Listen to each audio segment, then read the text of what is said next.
I think it was a few years ago. I had met a 41-year-old woman. Her name was Sandra. She was of average height, had dark auburn hair, and generally always looked a little tired. But not many people noticed this, because she always tried to hide it with a smile. She was also a wonderful mother and a truly excellent employee. She always made an effort to solve everyone's problems and tried to make time for everyone in some way. But one evening, she opened up to me. "I can't remember the last time I felt good, you know," she said. After she said that, it felt like something had settled inside me. I just sat there for a few seconds, and I realized that the feeling she was describing was actually something I recognized from other examples I'd experienced or was familiar with.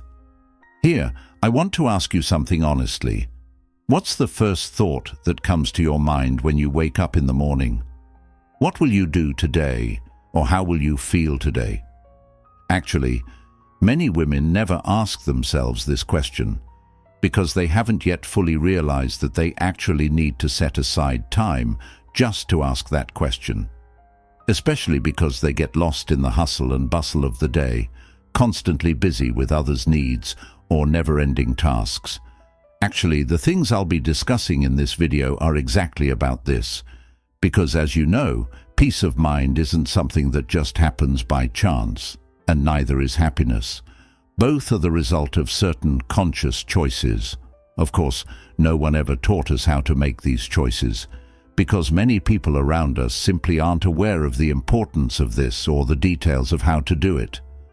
However, in this video and these 10 points, I'll explain all of this to you in detail, not just theoretically, but by sharing my personal experiences on the subject. And as you listen to some of these points, you'll catch yourself thinking, "So that's why I haven't been doing that." Believe me, that feeling is incredibly important. Before moving on to the first point, I'd like to ask you to do something small but meaningful. Write "Happiness is my right" in the comments. Because sometimes a person doesn't just type a sentence on the screen, it sinks into their own being. This comment isn't just a simple phrase shown to others. It's a silent reminder you give yourself, "I deserve to be happy too." Let's start right away with the first point.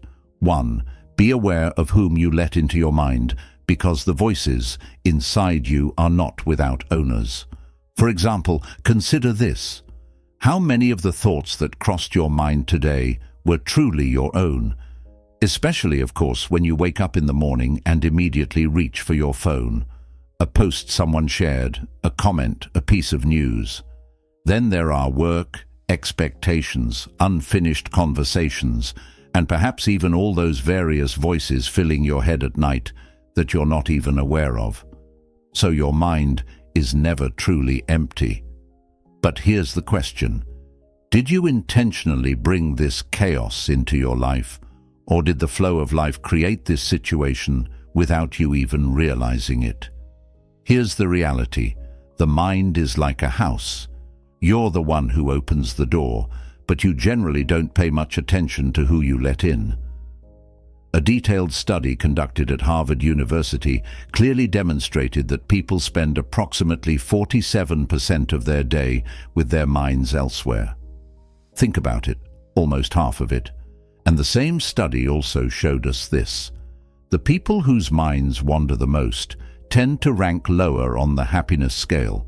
So this outcome isn't actually a coincidence. Now I'm going to tell you about a practical exercise related to this. For example, try taking just 4 or 5 minutes every morning to pause and sit down before you pick up your phone. Just sit there.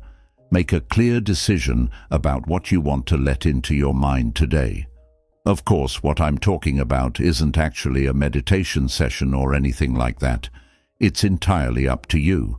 So it means I'm actually consciously choosing what I'll think about today. I know it sounds simple when I say it, but believe me, the vast majority of women who try this start noticing changes within the first week. They wake up less tired in the mornings, because their minds have stopped spending the night on other people's thoughts. I also need to add this. Generally speaking, if there are people who drain you and never leave your mind, know that the reason isn't because they're powerful or anything. It's because you haven't managed to close that door. Let me put it this way. Is there someone in your life who constantly criticizes you? If there is such a person, they keep talking even when they're not actually in your head, right? But they can do this because you keep carrying them in your mind. Of course, you do this unconsciously, but as long as you keep carrying them, they'll keep talking to you in your head, even when they're not there, and that voice will keep growing louder. Of course, clearing your mind doesn't actually require some huge operation or anything like that. A very clear and simple decision is all it takes here. This is my space. I choose only who I want to make room for here.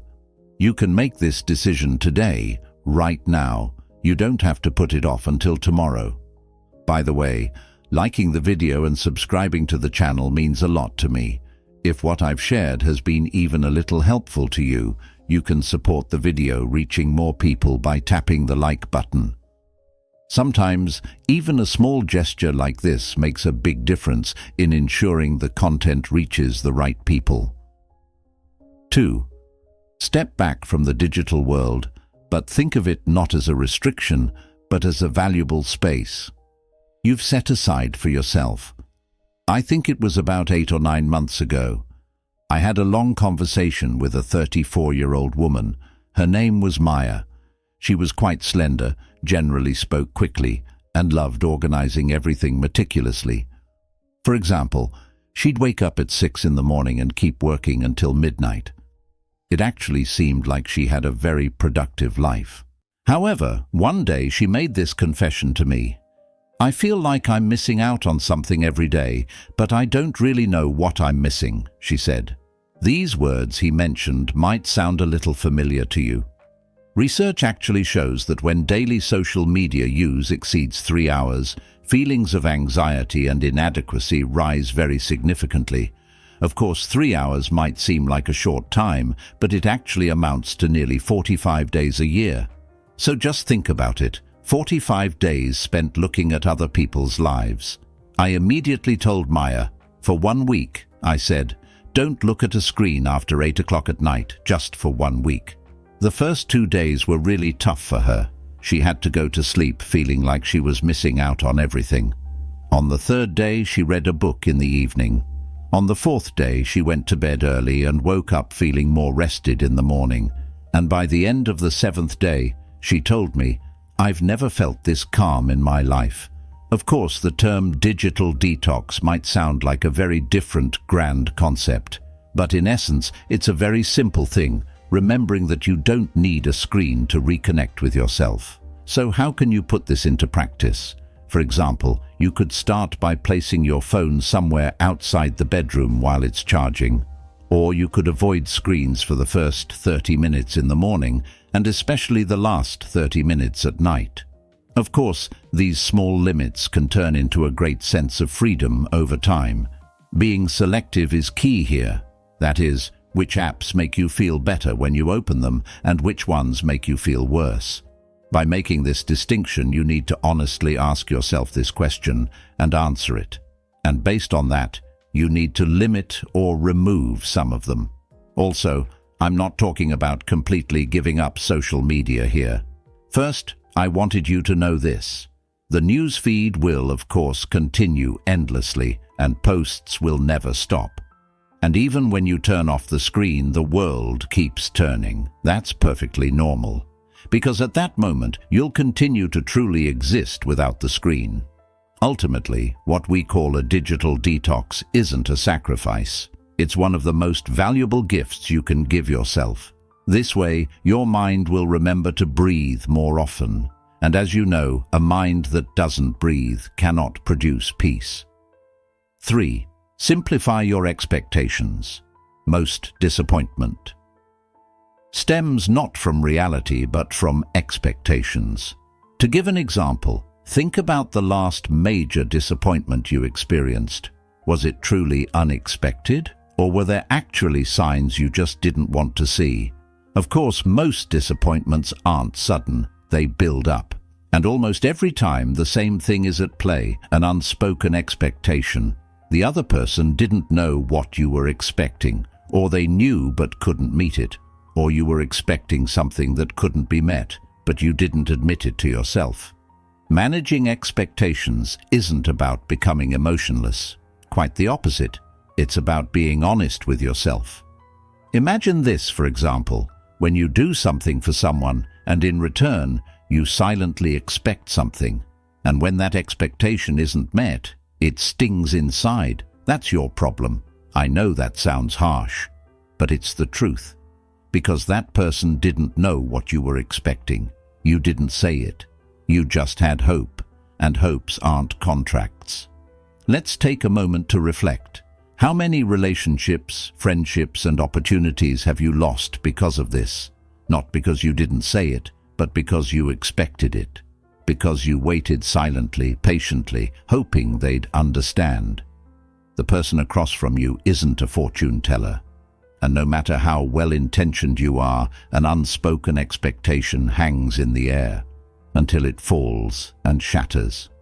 Of course, there's also this. In relationships, at work, and in friendships, the women who get worn down the most aren't usually the ones who wait the most. They are the quietest ones. They wait inwardly, don't speak up, and let it build up, until one day it either explodes or fades away. And at that point, the person across from them is surprised, because they had no idea. How can you find a practical solution to this? First, the first step. If you have an expectation, voice it. This might feel uncomfortable. Saying I want or I need can be hard. But unspoken expectations turn into spoken grievances, and that's much heavier. Next, the second step. Ask yourself if the expectation is realistic. Can the person across from you really give this? Is it even possible for them to give it? Or are you placing your own need on someone who can't meet it? Finally, the third and final step, and this is the step most women skip. Manage your expectations of yourself. You don't have to be perfect. You don't have to handle everything. The phrase, "I could have done better," is sometimes true, but sometimes it's just a habit. The habit of blaming yourself. In fact, when you try these 3 steps for the first time, it will feel strange, almost artificial. You'll say, "This isn't who I am." But know this, every habit feels artificial at first. You had to learn to brush your teeth at some point. You'll learn to voice your expectations too. And once you do, you'll look back and ask yourself, why didn't I do this sooner? Looking at it from another angle. In a meta-analysis of psychology studies across universities, the common trait among the vast majority of individuals experiencing chronic disappointment was this. They hadn't clearly expressed their expectations, neither to others nor to themselves. Silent expectations turn into silent pain. That was the summary of this study. You can't completely eliminate disappointment from your life, but you can understand its source. And once you understand the source, a large part of that pain begins to resolve itself. Managing your expectations doesn't diminish you, it sets you free. 4. Stand by the promises you make to yourself, because the greatest trust is built within yourself first. It's strange, but it often happens this way. You'll do anything to keep a promise you made to someone else, but the promise you make to yourself is often put off at the first opportunity. For example, I'll get enough sleep this week. Postponed. I won't spend time with that person anymore. Postponed. I'll make more time for myself. Postponed. And with every postponement, something happens inside you that's hard to notice but very real. Your self-confidence diminishes. Of course, maybe no one has ever told you this outright. Self-confidence doesn't come solely from achievements. Self-confidence also comes from this, making a promise to yourself and keeping it, even if it's small. You said, "I'll go to bed early tonight," and you did. That's a victory. No one clapped, no one saw, but you felt it. And that feeling builds up over time. Now flip it around. every broken promise also builds up over time. And one day you'll find yourself not even making promises to yourself anymore, because you already know you won't keep them. If you've reached this point, stop, because this is a silent breakdown. I should also add this: most women don't notice this cycle. And because they don't notice it, they always look for the answer to the question, why do I feel so worthless? Outside themselves, in other people, in their relationships, in their circumstances. But the answer lies within. It lies in how many times you've made a promise to yourself and how many times you've broken it. The critical question here is, so how do you break this cycle? First, start small, very small. Say, I'll walk for 10 minutes every morning this week. Stick to it for a week. Just that. Not big goals, but promises you can keep. Because the brain learns a pattern. I'm someone who does what I say. Once that pattern is established, big goals become possible too. Of course, let me also mention this. Write down the promises you make to yourself. Write them down. Not just in your head. Write them down somewhere. Because unwritten promises are more likely to vanish into thin air. And when you write them down, that promise starts to feel real, because it is.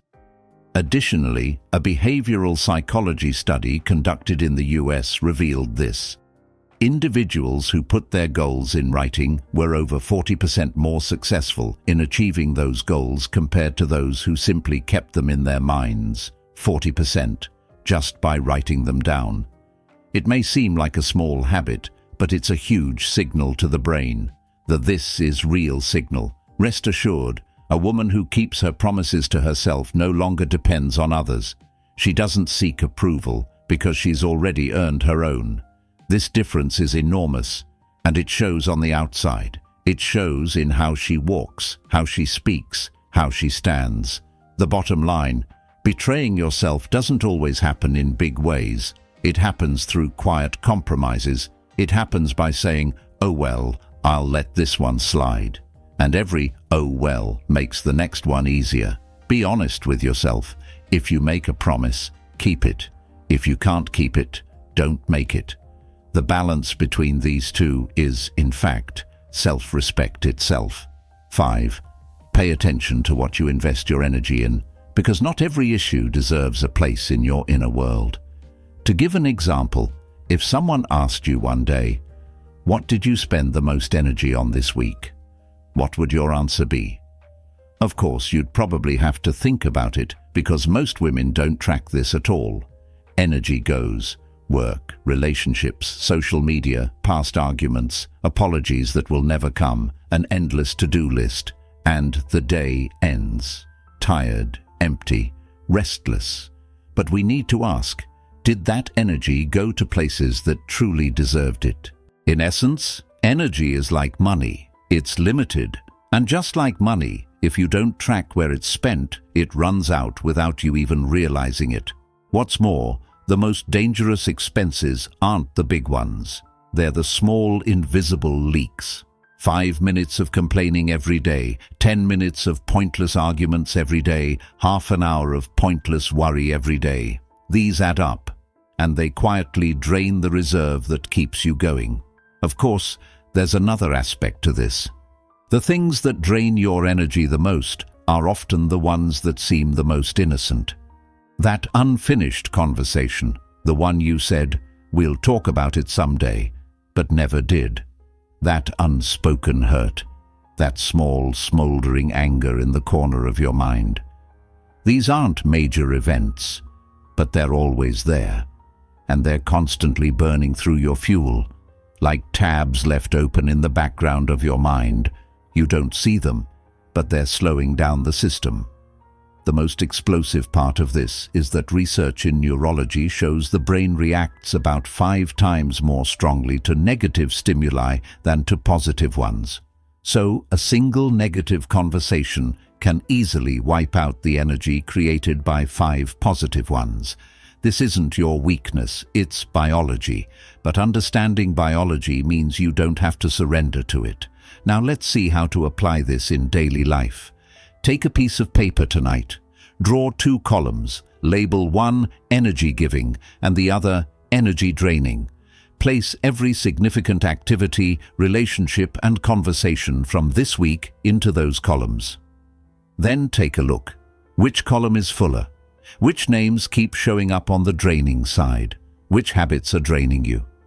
Of course, this exercise isn't always comforting. Sometimes it does the opposite. It brings hidden truths to light. Because you'll see some names there, people you love, relationships you value, and yet they're still on the draining side. This is a hard truth, but it won't change as long as you ignore it. I understand. You might not know what to do after making this list. That's normal. I don't expect you to change everything overnight anyway, but just looking at that piece of paper makes a difference. Now you know, and knowing is the first step. Because there's a huge difference between losing something without realizing it and choosing to let it go consciously. One drains you, the other empowers you. Remember, protecting your energy isn't selfish. On the contrary, when your energy is full, you can give so much more to others. An empty vessel can't fill another. That's a simple truth. And one last thing, everything you can't say no to takes the place of something you can't say yes to. Think about that. 6. Listen to your feelings without suppressing them, but don't let your decisions be swept away by their storm. How many times have you done this in your life? For example, something bothered you. You told yourself, just let it go, and tried to move on. It didn't go away. But you acted as if it had. And that feeling stayed somewhere. Small, quiet, but still there. Suppressing your emotions doesn't make them disappear. It only deepens them. Especially one day, at the most unexpected moment, maybe something small happens, maybe someone says something ordinary, and you react disproportionately. Then you blame yourself. Why am I overreacting? You're not overreacting. You were just holding it in, that's all. There's actually another truth here. Women who go through this often describe themselves as emotional or unstable. They've been labeled that way for years. But the problem isn't an excess of emotion. The problem is that those emotions were never properly processed. What's suppressed doesn't disappear. It just changes form. Sometimes it's fatigue, sometimes a headache, sometimes unexplained sadness. The body speaks what the mind doesn't.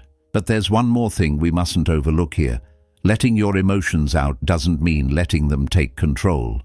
There's a very subtle but crucial difference between the two. The difference between feeling an emotion and letting that emotion drive you. You will feel it, but the emotion won't make the decision. You will make the decision. Looking at it from another angle, psychologist Susan David's study, conducted with 10,000 participants, revealed that emotional flexibility, the ability to manage emotions without suppressing them or surrendering to them, is one of the factors most strongly linked to long-term psychological well-being. Happy people don't experience fewer emotions. They handle them better. So how do you notice this in daily life? For example, when an emotion arises, don't act on it immediately. Stop. Ask yourself, what am I feeling right now? Name it. Is it anger, disappointment, or fear? Naming it may seem like a small thing, but it's a huge deal for the brain. Research shows that naming an emotion significantly reduces its intensity. It's as if you're saying to that emotion, I see you, and it shrinks a little.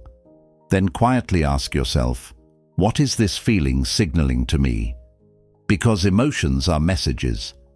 Anger usually signals that a boundary has been crossed. Anxiety usually signals a fear of losing control. Sadness usually signals a loss.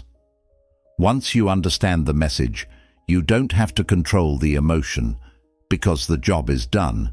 The message has been delivered. Now let me explain this with an example from daily life. The next time something feels stuck inside you, that moment when you want to say, just let it go, stop, just stop, and write this down somewhere in a single sentence. Right now I'm feeling this because that happened. That's it. Don't analyze, solve, or justify. just right. This simple habit will, over time, begin to dissolve that accumulated silence within you. It may seem small, but its impact is not. Besides, if there's someone in your life who never shows their emotions, who's always fine, they may seem strong from a distance, but up close, they're fragile, because unprocessed emotions accumulate and grow heavy. This weight drains your energy, affects your relationships, and reflects in your body.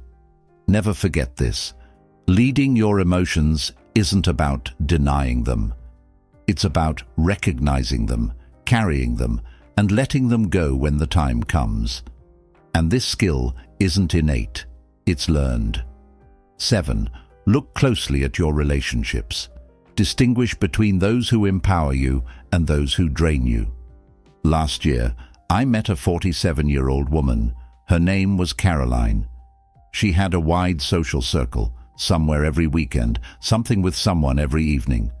From the outside, her life seemed full. From the inside, it was empty. She told me, "There are so many people around me, yet I've never felt this alone." Caroline's problem wasn't loneliness. It was the wrong crowd. Generally speaking, relationships are a matter of energy balance. Some people fill you up. When you part ways, you feel lighter, think more clearly, and remember that you can be a better person. Others, however, take something from you every time. Attention, energy, time, goodwill. And without even realizing it, you feed them until there's nothing left inside you to give. In addition, you don't need a major drama to feel this difference. Sometimes it's just this. You see someone's message and feel a slight heaviness inside. You don't want to open it. You realize you're putting off replying. You might think you're doing this because you're lazy or disinterested. But actually, your body is telling you something. The body's signal comes long before the mind's decision. Learn to listen to that signal. Right at this point, ask yourself, think about the important conversations you've had in the past month. Which ones left you feeling at peace with yourself? Which ones left a strange heaviness inside you? In fact, asking this question is important because most women don't ask it. "This person isn't bad," they say. "We used to get along so well," they say. "I can't bring myself to end it," they say. These might be true, but for a relationship to constantly drain you, the person doesn't have to be a bad person. It's enough for them to be incompatible, or for the dynamic of the relationship to have changed. Don't just leave this as a thought. Put it into practice right away. Go through the important relationships in your life, friends, family members, co-workers, in your mind. Ask yourself one question for each one. How do I usually feel after spending time with this person? If the answer is consistently tired, tense, inadequate, that's a sign. As many of us might guess, we use the word toxic far too lightly these days. Not every uncomfortable relationship is toxic, but a relationship that's constantly one-sided, constantly taking from you and rarely giving back, no matter how long it's been, takes its toll, and your health usually pays the price. Sleep suffers, anxiety rises, joy diminishes. Caroline wrote to me 6 months after that conversation. She'd established 2 rules for her social calendar. She wouldn't attend gatherings where she wasn't sure she'd feel good afterward, and she set aside time alone at least once a week, just for herself. "My life has shrunk," she said, "but it's so much lighter." I know, a shrinking life sounds bad, but that's not what Caroline meant. Her life hadn't shrunk. It had been stripped of things that didn't deserve her loyalty, and what remained after that purge was small but real. When you have to choose between a life that looks full but feels empty and a life that's simple but feels real, choosing the latter takes courage. But she has no regrets. Of course, you might not need to end some relationships. Sometimes just setting boundaries is enough. But to do that, you first need an honest self-assessment. Choose your circle. Choose carefully, because the people you spend the most time with will shape you over time. 8. Gratitude isn't just a feeling you experience, it's a perspective you consciously choose every day. Did your eyes roll a bit when you heard, "Keep a gratitude journal"? You're right. That phrase has been repeated so often, it now sounds hollow, like a motivational poster. Everyone says it, but no one fully explains why it works. So let me explain. Naturally, the brain has evolved to survive in the face of danger. That's why it focuses more on the negative. It's not a software glitch, it's a safety system. But this system works against us in modern life, because there are no lions around anymore, but the brain keeps treating every little problem like a lion. Even if 10 good things happen during the day, the only thing on your mind at night is that one bad thing. That's where gratitude comes in. But here's the catch: superficial gratitude doesn't work. Writing, "I'm grateful for my health," and doing so automatically without thinking, doesn't affect the brain. The brain recognizes this sentence and moves on. But it's different when you write this. This morning, as I drank my coffee on the balcony, the sun was out, and I just sat there for 5 minutes. That was a big deal for me. This sentence is real to the brain, specific, concrete, and that's exactly why it works. Actually, I know women who've been doing this wrong for years. Every night they'd open their journals, write down 3 things, and close them. It was mechanical, like a chore, and they'd say, "It doesn't work." But the problem wasn't practical, it was a matter of depth. The brain remains indifferent to general statements, but a sentence like, "When I heard your voice during that phone call today, it warmed my heart," that sentence stops the brain in its tracks, because it's true, and what's true leaves a mark. Now let's get to the practical part. Every night before bed, write just one thing, but make sure that one thing is truly about today. Not general, but specific. It can be small, it doesn't matter. What matters is that it's true. Of course, there's also this situation. Finding gratitude on tough days feels pointless. Yet that's exactly what's most valuable on those days, because the brain wants to retreat into darkness most of all in those moments. And when you tell it, "Stop, there was this today," that's a small act of resistance. But over time, a major transformation takes place. Also, I've noticed this especially in America. Women are very good at focusing on success, more, better, faster, but they don't know how to pause and see what they already have. This is a cultural thing. The word enough almost feels like a weakness, but the practice of gratitude challenges exactly that. Saying, right now, just as it is, this life, part of it is beautiful, is a revolutionary act, small but revolutionary. Gratitude doesn't make your life perfect, but it makes your current life visible. And often, the life that becomes visible is far more beautiful than you imagined. 9. Make room for silence, because you don't have to fill every empty space with words. If you pay attention, the same thing often happens. When there's silence, something feels stuck inside you. You want to say something, fill the void, keep talking. Why? The answer here is often this: silence feels uncomfortable. It feels like a sign that something is wrong, or that you're not paying enough attention, or, and this is the most important part, that if you stay silent, you'll become invisible. But the opposite is true. Here's another thing. The person who fills the conversation draws attention. The person who can carry the silence, however, gains weight. The difference between these two is felt the moment you walk into a room. It can't be described, but it's felt. For example, think of the women who've left a mark on your life, the ones who command respect just by their presence. What do you say about them? You'll likely say this: she doesn't say much, but when she does, you listen. This isn't a coincidence. It is the result of a conscious choice. I also want to point out that silence is not a sign of weakness. Silence is a sign that you've chosen what to say, and a person who speaks selectively stands much stronger than one who says everything. Additionally, people who find silence uncomfortable often fill it with talk to escape from themselves. They aren't aware of this, but when silence comes, something inside them is triggered, the feeling that, I must do something, I must say something. This feeling is actually a habit, and like any habit, it can be changed once it's recognized.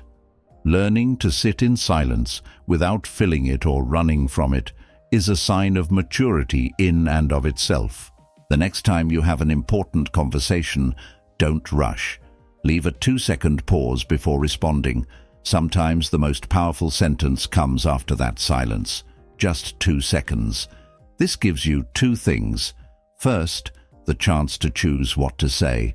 Second, and this is more valuable, the person across from you feels that what they've said is truly being heard. Those 2 seconds change the quality of the relationship. Of course, let me also say this. You don't have to answer every question. You don't have to join every debate.